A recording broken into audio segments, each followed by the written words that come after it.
Hello children, today we are going to discuss some more chemical properties of group 15 elements और उसमें सबसे पहला जो हम रिएक्शन डिस्कस करेंगे ग्रुप 15 के एलिमेंट्स का वो हाइड्रोजन के साथ डिस्कस करेंगे।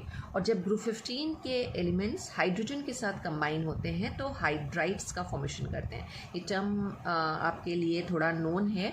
क्लास 11th में हमने हाइड्रोजन चैप्टर पढ़ा था, वहाँ हमने हाइड्राइड का फॉर्मेशन देखा था कि कुछ एलिमेंट्स को छोड़ के हाइड्रोजन पीरियोडिक टेबल के सारे एलिमेंट्स के साथ कंबाइन होता है और हाइड्राइड्स बनाता है, राइट। बाइनरी कंपाउंड्स कहलाते हैं हाइड्राइड। तो यहाँ भी ग्रुप 15 के एलिमेंट्स जब हाइड्रोजन के साथ कंबाइन हो रहे हैं तो हाइड्राइड्स बन रहे हैं। अब किस तरह के हाइड्राइड बनेंगे, उनका जनरल फॉर्मूला क्या आएगा, तो हमें पता है कि ग्रुप 15 के एलिमेंट्स दो स्टेबल ऑक्सीडेशन स्टेट तो शो करते ही हैं, वो है +3 और +5, राइट, +3 और +5। लेकिन जो हाइड्राइड्स हमारे पास बनेंगे उसमें ग्रुप 15 के एलिमेंट्स का जो ऑक्सीडेशन स्टेट आएगा वो +3 ही आएगा। यानी कि जनरल फॉर्मूला जो आएगा ग्रुप 15 का मेंबर एम हम लिख लें और हाइड्राइड हाइड्रोजन के साथ बन रहा है तो H आ जाएगा और 3, यानी इसमें जो ग्रुप 15 का एलिमेंट है उसका ऑक्सीडेशन स्टेट आ रहा है +3। तो MH3 टाइप के हाइड्राइड्स बनते हैं। MH5 हाइड्राइड की बात करें तो MH5 टाइप ऑफ हाइड्राइड्स नहीं बनते, राइट। लेकिन यही अगर ग्रुप 15 के एलिमेंट्स हेलोजन के साथ कंबाइन करें तो वो पेंटा हेलाइड्स बना लेते हैं। ट्राई हेलाइड तो बनाते ही हैं, पेंटा हेलाइड भी बनता है। जैसे फॉर एग्जांपल अगर हम बात करें तो PCl5 का फॉर्मेशन हो रहा है, PCl5 का फॉर्मेशन हो रहा है तो PH5 भी बनना चाहिए। क्यों नहीं बनता है? पेंटा हाइड्राइड क्यों नहीं बनते हैं जबकि पेंटा हेलाइड बना ले जाता है ग्रुप 15 के एलिमेंट। तो अब उसमें अगर हम नाइट्रोजन की बात करें तो नाइट्रोजन तो पेंटा हेलाइड भी नहीं बनाएगा क्योंकि नाइट्रोजन के पास d ऑर्बिटल नहीं है। होता क्या है कि जो NS के इलेक्ट्रॉन्स हैं, राइट, ग्रुप 15 के एलिमेंट का जनरल जो कॉन्फ़िगरेशन हमने लिखा था वो जनरल कॉन्फ़िगरेशन है NS2 और NP3, ठीक है। और ये NS के इलेक्ट्रॉन जो हैं जब प्रमोट होते हैं तो हमारे पास जो फर्स्ट एक्साइटेड स्टेट कॉन्फ़िगरेशन आता है वो होता है NS1 NP3 और D1। तो ये 5 अनपेयर्ड इलेक्ट्रॉन हमारे पास आएंगे। अब नाइट्रोजन के पास d ऑर्बिटल ही नहीं है, इसलिए वो अपना NS का इलेक्ट्रॉन प्रमोट करके ND में नहीं भेज सकता, एक्साइटेशन नहीं होगा due to unavailability of d orbital, right. तो +5 ऑक्सीडेशन स्टेट शो करने के लिए हमारे पास 5 अनपेयर्ड इलेक्ट्रॉन होना ज़रूरी है। अब होता क्या है कि जब हम हेलोजेंस की बात करते हैं, फ्लोरीन, क्लोरीन, ब्रोमीन, आयोडीन, तो उनकी इलेक्ट्रोनेगेटिविटी काफ़ी ज़्यादा होती है, राइट। उनको इलेक्ट्रॉन को अट्रैक्ट करने की टेंडेंसी काफ़ी ज़्यादा होती है और ये जो हाई इलेक्ट्रोनेगेटिविटी होती है हेलोजेंस की, यही इन्फ्लुएंस करती है एक्साइटेशन ऑफ NS इलेक्ट्रॉन जो यहाँ से एक्साइट होके ND में जा रहा है। वेयरएज जब हम हाइड्रोजन की इलेक्ट्रोनेगेटिविटी की बात करते हैं तो काफ़ी लो होती है, वैल्यू इज जस्ट 2.1।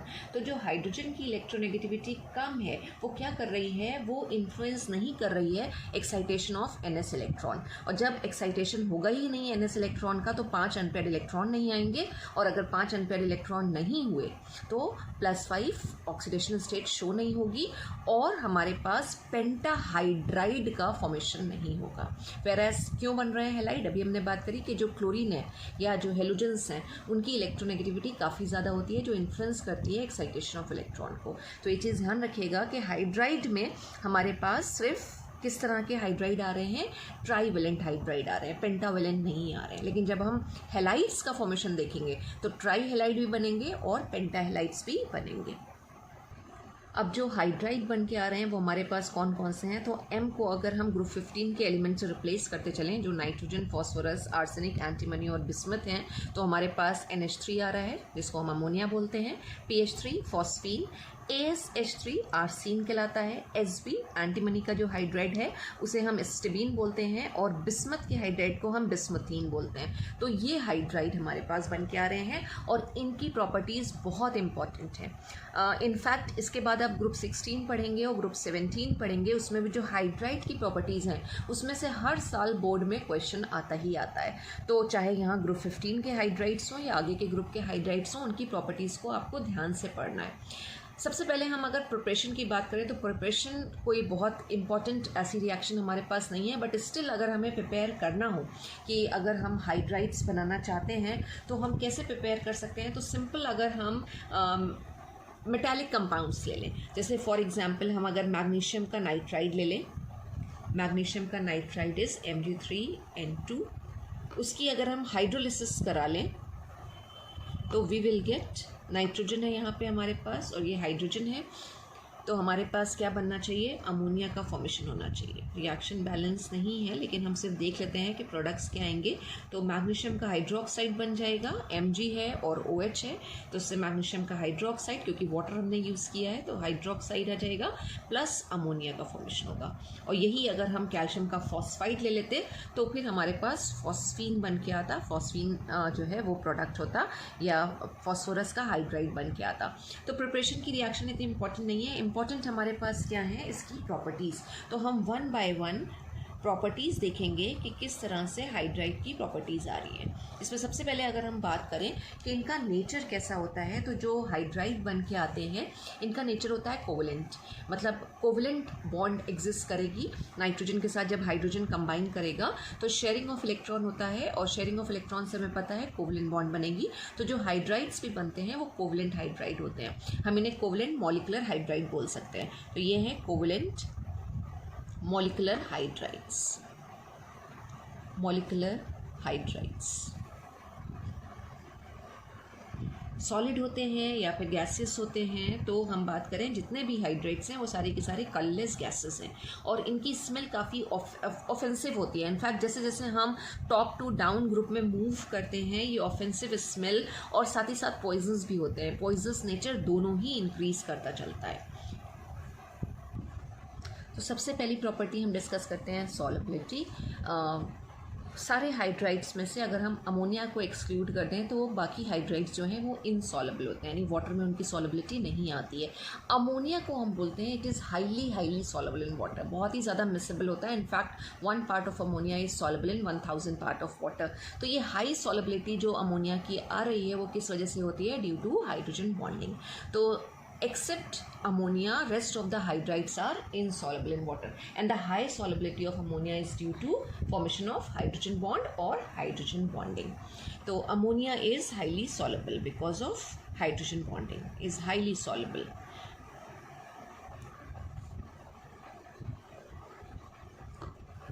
नेक्स्ट हम प्रॉपर्टी लेते हैं बेसिक नेचर।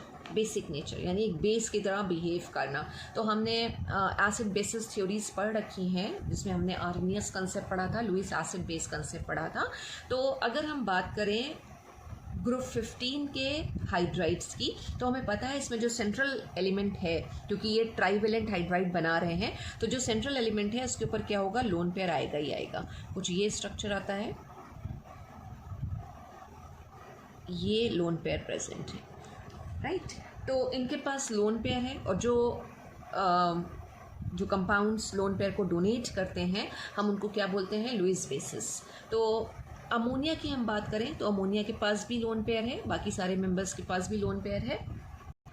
तो सभी बेसिक कैरेक्टर शो करेंगे क्योंकि वो लोन पेयर डोनेट कर सकते हैं। लेकिन सारे हाइड्राइड में सबसे ज़्यादा बेसिक कैरेक्टर किसका होगा, तो सबसे ज़्यादा बेसिक कैरेक्टर अमोनिया का होगा, या फिर ये बोले कि स्ट्रॉन्गेस्ट बेस कौन होगा, तो स्ट्रॉन्गेस्ट बेस अमोनिया होगा। अब उसका रीज़न में अगर हम आए कि अमोनिया की बेसिटी फॉस्फीन से ज़्यादा क्यों है या बाकी सारे मेम्बर्स से ज़्यादा क्यों आ रही है, तो उसमें अगर हम देखें तो nitrogen is very small in size, right. तो ये जो इलेक्ट्रॉन पेयर है इसकी जो डेंसिटी है, इलेक्ट्रॉन डेंसिटी है, वो बहुत ही स्मॉल रीजन के ऊपर कॉन्सेंट्रेटेड है। लेकिन यही अगर साइज़ बढ़ने लगे, जैसे जैसे हम नीचे की तरफ जाते हैं तो हमें पता है एटॉमिक साइज़ इंक्रीज़ करता है। तो जैसे जैसे हम ग्रुप में नीचे की तरफ जाएंगे तो साइज़ जो है वो इंक्रीज़ करेगा, और साइज़ इंक्रीज़ करने से जो इलेक्ट्रॉन डेंसिटी है वो डिफ्यूज़ हो जाती है। और अगर इलेक्ट्रॉन डेंसिटी डिफ्यूज़ हो रही है तो what will happen in turn, जो एबिलिटी है इलेक्ट्रॉन पेयर को डोनेट करने की वो डिक्रीज़ कर दी जाएगी। तो जो बेसिक कैरेक्टर है वो डाउन द ग्रुप क्या होता है, डिक्रीज करता जाता है। Among all the hydrides of group 15 basic character की अगर हम बात करें तो ammonia is the strongest base, ammonia का स्ट्रॉन्गेस्ट बेस आता है। तो अगर हम बेसिक नेचर के हिसाब से अरेंज करें तो क्या ऑर्डर आ जाएगा, डिक्रीजिंग ऑर्डर। अमोनिया हमारा स्ट्रॉन्गेस्ट बेस है, और जैसे जैसे हम नीचे की तरफ मूव कर रहे हैं, टॉप टू डाउन हम जा रहे हैं, बेसिक कैरेक्टर डिक्रीज कर रहा है। राइट। दोनों चीज़ें आपको पता होना चाहिए, आपको ऑर्डर भी पता होना चाहिए और आपको रीज़न भी पता होना चाहिए, क्योंकि दोनों तरह से क्वेश्चन पूछा जा सकता है। तो रीज़न की हमने क्या बात करी कि as we move down the group the atomic size increases and as the size increases the electron density get diffused over a larger area and the ability to donate the electron pair decreases, that is why the basic character decreases. तो इधर से इधर जब हम move कर रहे हैं तो जो बेसिक स्ट्रेंथ है, बेसिक कैरेक्टर है, basic character decreases as the size increases। Basic nature explain करने के लिए हमने एक और थ्योरी पढ़ी थी, ब्रॉन्स्टन थ्योरी, और जो ये कहती है कि ऐसे सारे सब्सटेंसेस जो प्रोटॉन डोनेट करते हैं वो एसिड कहलाते हैं और जो प्रोटॉन एक्सेप्ट करते हैं वो बेसिस कहलाते हैं। तो अगर हम अमोनिया की बात करें तो अमोनिया क्या करता है, H+ एक्सेप्ट भी करता है, ठीक है। अमोनियम आयन का फॉर्मेशन होगा, NH4+ का फॉर्मेशन होगा। इसी तरह से अगर हम फॉस्फीन की बात करें, PH3, वो भी प्रोटॉन को एक्सेप्ट करता है, और जिस तरह से अमोनियम आयन बनता है ऐसे ही फॉस्फोनियम आयन भी बनता है। अब किसकी टेंडेंसी ज़्यादा होगी H+ को एक्सेप्ट करने की या फिर इस तरह के आयंस बनाने की, अमोनिया की या फिर फॉस्फीन की, यानी अमोनियम आयन इजीली बनेगा या फिर फॉस्फोनियम आयन इजीली बनेगा। तो अभी हमने बात करी कि जो बेसिक कैरेक्टर है वो डाउन द ग्रुप क्या हो रहा है, डिक्रीज कर रहा है। तो जो अमोनियम आयन यानी कि H+ को एक्सेप्ट करके आयन बनाने की टेंडेंसी है वो अमोनिया की ज़्यादा होगी in comparison to phosphine. Stability भी अमोनियम आयन की ही ज़्यादा होगी in comparison to phosphonium ion. Same way solubility की बात करें तो सॉलिबिलिटी भी अमोनियम आयन की ज़्यादा होगी in comparison to phosphonium ion. तो दो प्रॉपर्टीज़ हो गई, एक हमने डिस्कस किया सॉलिबिलिटी, जहाँ हमने बात करी कि अगर हम अमोनिया को एक्सक्लूड कर दें तो बाकी सारे हाइड्राइड्स जो हैं वो इनसॉल्युबल इन वाटर हैं। साथ ही साथ जब हम बेसिक कैरेक्टर की बात करते हैं तो down the group basic character decrease करता है। एक और हमारे पास इंपॉर्टेंट प्रॉपर्टी है वो है थर्मल स्टेबिलिटी। इससे भी आपसे क्वेश्चन पूछ लिया जाता है कि हाइड्राइड को अरेंज करना हो as per thermal stability. Thermal stability का मतलब क्या हुआ, थर्मल हीट यानी स्टेबिलिटी टुवर्ड्स हीट। तो सारे हाइड्राइड में कौन ज़्यादा स्टेबल हाइड्राइड बनाएगा या किसकी स्टेबिलिटी सबसे ज़्यादा होगी। तो स्टेबिलिटी बेसिकली डिपेंड करती है बॉन्ड लेंथ पे। हमने देखा कि जैसे जैसे हम ग्रुप में ऊपर से नीचे की तरफ मूव कर रहे हैं जो सेंट्रल एटम है उसका साइज़ बढ़ता जाएगा, और जैसे जैसे साइज़ बढ़ता जाता है तो एक स्टेबल कोवलेंट बॉन्ड बनाने की टेंडेंसी जो है वो डिक्रीज़ करती जाती है, क्योंकि बॉन्ड लेंथ जो है वो इंक्रीज़ होगी, राइट। और जब बॉन्ड लेंथ बढ़ती है तो बॉन्ड की स्ट्रेंथ जो है वो डिक्रीज़ करती है, और अगर बॉन्ड की स्ट्रेंथ डिक्रीज़ करी तो इन टर्न होना क्या है कि कम टेम्परेचर पे ही बॉन्ड टूट जाएगी, और अगर कम टेम्परेचर पे बॉन्ड टूट रही है तो इसका मतलब क्या है, थर्मल स्टेबिलिटी कम होती जा रही है। तो डाउन द ग्रुप अगेन जो थर्मल स्टेबिलिटी है वो डिक्रीज करती है, और उसका रीज़न क्या हमने डिस्कस किया, उसका रीज़न हमने डिस्कस किया बॉन्ड लेंथ, कि as the bond length increases जो बॉन्ड की स्ट्रेंथ है वो डिक्रीज करेगी। तो रिलेशनशिप क्या आ गई, inversely proportional to bond strength, right. और जितनी बॉन्ड स्ट्रेंथ कम होती चली जाएगी उतना क्या होगा, थर्मल स्टेबिलिटी जो है डिक्रीज होती जाएगी।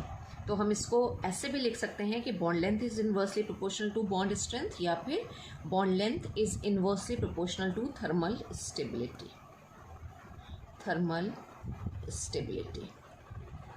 तो अगेन क्या ऑर्डर आएगा जब हम थर्मल स्टेबिलिटी की बात करेंगे, सेम जो हमने बेसिक नेचर के लिए डिस्कस किया था वही ऑर्डर आ रहा है कि stability of bond decreases down the group, stability decreases. तो मोस्ट स्टेबल इसमें कौन है, ammonia. Ammonia is most stable. और लीस्ट स्टेबल कौन सा होगा, बिस्मथ का hydride, even it decomposes at room temperature, ठीक। ये लीस्ट आ जाएगा, लीस्ट स्टेबल है। One more property is reducing nature. Reducing nature का मतलब कौन कितनी आसानी से हाइड्रोजन प्रोवाइड कराएगा। तो अगेन इसमें जो भी हमने ऊपर डिस्कस किया वही चीज़ लगेगी कि लीस्ट स्टेबल क्या है, बिस्मथ का हाइड्राइड है, रूम टेम्परेचर पे ही डिकम्पोज हो जाता है, बॉन्ड इजीली टूट जाती है, यानी कि बॉन्ड डिस्ट्रेशन एनर्जी जो है वो बहुत ही लो होती है। तो ऑब्वियसली बात है बिस्मथ और हाइड्रोजन के बीच की बॉन्ड इजीली ब्रेक हो रही है, आसानी से हाइड्रोजन प्रोवाइड कराएगा। तो रिड्यूसिंग नेचर सबसे ज़्यादा अच्छा किसका होना चाहिए, बिस्मथ के हाइड्राइड का। तो जो रिड्यूसिंग नेचर होता है वो डाउन द ग्रुप इंक्रीज होता है। अभी तक बेसिक कैरेक्टर डिक्रीज हो रहा था, स्टेबिलिटी डिक्रीज हो रही थी, लेकिन रिड्यूसिंग नेचर जो है ग्रुप 15 के हाइड्राइड का वो डाउन द ग्रुप जो है वो क्या हो रहा है, वो इंक्रीज हो रहा है। तो रिड्यूसिंग कैरेक्टर के लिए ये ऑर्डर आएगा, बिस्मथ का हाइड्राइड्स जो होगा उसका सबसे अच्छा रिड्यूसिंग नेचर होगा, ठीक है। और डाउन द ग्रुप जो है वो रिड्यूसिंग कैरेक्टर क्या हो रहा है, इंक्रीज कर रहा है। उसका रीज़न क्या है, क्योंकि बॉन्ड डिस्ट्रेशन एंथैल्पी जो है वो डिक्रीज करती जा रही है, या फिर हम ये कहें कि बॉन्ड की स्ट्रेंथ जो है डिक्रीज कर रही है। और बॉन्ड की स्ट्रेंथ क्यों डिक्रीज कर रही है, क्योंकि बिस्मथ और हाइड्रोजन के साइज़ में काफ़ी डिफरेंस है, जो बॉन्ड लेंथ है वो काफ़ी ज़्यादा होगी, और जब बॉन्ड लेंथ बढ़ती जाती है तो बॉन्ड की स्ट्रेंथ कम होती चली जाती है। तो हमने solubility, basic nature, thermal stability और रिड्यूसिंग नेचर ग्रुप 15 के हाइड्राइड का डिस्कस किया। अब हम बात करेंगे इनके स्ट्रक्चर, मेल्टिंग पॉइंट और बॉइलिंग पॉइंट की। नेक्स्ट इसका स्ट्रक्चर हम बात करें तो स्ट्रक्चर इसका कैसा आएगा। अमोनिया का स्ट्रक्चर हम पहले भी डिस्कस कर चुके हैं, ट्राइगोनल पिरामिडल स्ट्रक्चर होता है। ट्राइगोनल पिरामिडल मतलब जो सेंट्रल मेटल है, यानी कि जो ग्रुप 15 का एलिमेंट है, अगर हम उसके लिए M लिख लें तो उसके पास एक लोन पेयर ऑफ इलेक्ट्रॉन रहेगा, और ट्राईवेलेंट हाइड्राइड बना रहा है तो 3 ये हाइड्रोजन आ जाएंगे, राइट। और इस तरह का स्ट्रक्चर जो है वो क्या कहलाता है, आई मीन अगर हम बात करें हाइब्रिडाइजेशन की, तो हाइब्रिडाइजेशन क्या होगा, पहले तो हम बात करें तो sp3 हाइब्रिडेशन। अगर sp3 है तो ज्योमेट्री क्या होना चाहिए, ज्योमेट्री टेट्राहेड्रल होनी चाहिए। लेकिन जो टेट्राहेड्रल पोजीशन में एक पोजीशन है वो लोन पेयर ऑक्यूपाई कर रहा है, और एक लोन पेयर और 3 बॉन्डेड पेयर ऑफ इलेक्ट्रॉन हमारे पास हैं। तो इसका जो शेप आएगा वो शेप होगा trigonal pyramidal, trigonal pyramidal shape.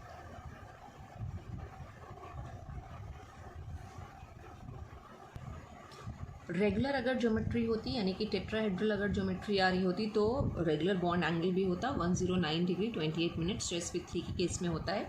लेकिन यहाँ लोन पेयर प्रेजेंट है, तो लोन पेयर की वजह से जो बॉन्ड एंगल है वो डिक्रीज कर जाएगा।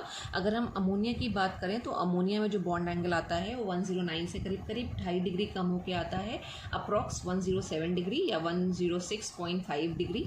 और फिर जैसे जैसे हम ग्रुप में नीचे की तरफ मूव करेंगे, इलेक्ट्रोनेगेटिविटी डिक्रीज करती है, और इलेक्ट्रोनेगेटिविटी डिक्रीज करने से या फिर सेंट्रल एटम का साइज बढ़ने से जो हाइब्रिडाइजेशन है वो बहुत डिस्टिंक्ट नहीं रह जाता। हम जब हाइब्रिडाइजेशन की बात करते हैं तो हम फर्स्ट 2 मेंबर्स को ही कंसिडर करते हैं। ये एक रूल है जो आपके कोर्स में नहीं है, लेकिन उसको हम बोलते हैं ड्रैगोज रूल, जो हायर साइज़, यानी जैसे जैसे साइज़ बढ़ता जा रहा है, जैसे आर्सेनिक और एंटीमनी और बिस्मथ की बात करें तो इसमें हम हाइब्रिडेशन की बात ज़्यादा नहीं करते हैं, सिर्फ हाइब्रिडेशन का हम कैलकुलेशन अमोनिया और फॉस्फीन तक ही रखते हैं। एनीवेज बट स्टिल अगर हम बात करें तो हम देख सकते हैं कि जैसे जैसे हम ग्रुप में नीचे की तरफ मूव कर रहे हैं बॉन्ड एंगल डिक्रीज कर रहा है। बॉन्ड एंगल क्यों डिक्रीज करता है, अमोनिया से बिस्मथ के हाइड्राइड की तरफ जब हम जाते हैं तो बॉन्ड एंगल क्यों डिक्रीज कर रहा है, उसका रीज़न बस आप ये समझ लीजिए कि जैसे जैसे इलेक्ट्रोनेगेटिविटी डिक्रीज करती है बॉन्ड एंगल भी डिक्रीज करते चले जाते हैं। तो डाउन द ग्रुप जाने पे अमोनिया से बिस्मथ की तरफ जाने में बॉन्ड एंगल जो है वो डिक्रीज करेंगे, और इन हाइड्राइड की जो शेप आएगी वो होगी ट्राइगोनल पिरामिडल या पिरामिडल शेप आएगा। जैसे अमोनिया जो है उसका पिरामिडल शेप होता है, एक लोन पेयर और 3 बॉन्डेड पेयर ऑफ इलेक्ट्रॉन्स आ रहे हैं। VSEPR थ्योरी के हिसाब से हम बताएंगे कि क्या उसका शेप रहेगा ट्राइगोनल पिरामिडल। चलिए अब 2 और प्रॉपर्टीज़ हैं हमारे पास, मेल्टिंग पॉइंट और बॉइलिंग पॉइंट। हम उनको भी डिस्कस कर लेते हैं कि इन हाइड्राइड में किसका मेल्टिंग पॉइंट ज़्यादा होगा, सबसे ज़्यादा होगा, और किसका कम होगा।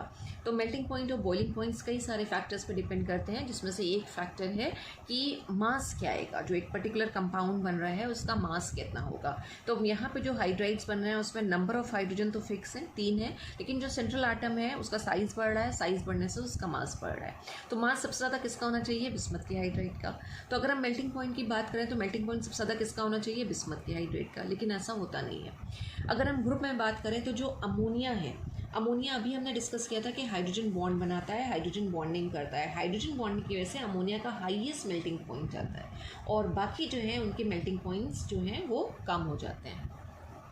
तो इस ग्रुप में अगर हम बात करें तो फॉस्फीन से आर्सेनिक की तरफ जब हम बिस्मथ के हाइड्राइड की तरफ जब हम मूव करेंगे तब तो मेल्टिंग पॉइंट्स बढ़ेंगे।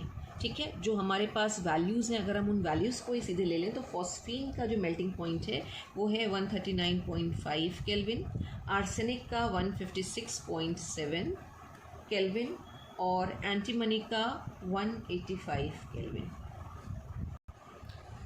बिस्मथ के हाइड्राइड को हम यहाँ से हटा देते हैं। उसका रीज़न यही है कि बिस्मथ का हाइड्राइड हाईली अनस्टेबल होता है। अभी हमने बात करी थी कि रूम टेम्परेचर पे ही वो डिकम्पोज हो जाता है, तो हम उसके मेल्टिंग पॉइंट की बात ही नहीं कर रहे हैं, राइट। अब आप देखिए फॉस्फीन से आर्सेनिक की तरफ क्या हो रहा है, जो मेल्टिंग पॉइंट है वो इंक्रीज़ कर रहा है। अब उसके इंक्रीज़ करने का रीज़न क्या है, क्योंकि साइज़ बढ़ रहा है या फिर ये कहें कि जो मास है वो मास बढ़ता चला जा रहा है। तो मास बढ़ने से क्या हो रहा है, जो मेल्टिंग पॉइंट है वो भी इंक्रीज़ कर रहा है। अब इसी को अगर हम अमोनिया से कंपेयर करें, यहाँ पे हम लिख लेते हैं NH3 अमोनिया, तो अमोनिया का मेल्टिंग पॉइंट है 195.2 केल्विन। तो अब हम बाकी तीनों से अगर कंपेयर करें तो हम देखेंगे अमोनिया का मेल्टिंग पॉइंट सबसे ज़्यादा आ रहा है। और लीस्ट मेल्टिंग पॉइंट की अगर हम बात करें तो फॉस्फीन, ये 2 साल पहले बोर्ड में क्वेश्चन पूछा गया था कि ग्रुप 15 के जो हाइड्राइड्स हैं उसमें लीस्ट मेल्टिंग पॉइंट किसका होता है, तो लीस्ट मेल्टिंग पॉइंट फॉस्फीन का है। और अगर हाईएस्ट पूछा जाए तो हाईएस्ट मेल्टिंग पॉइंट किसका आ रहा है, अमोनिया का आ रहा है।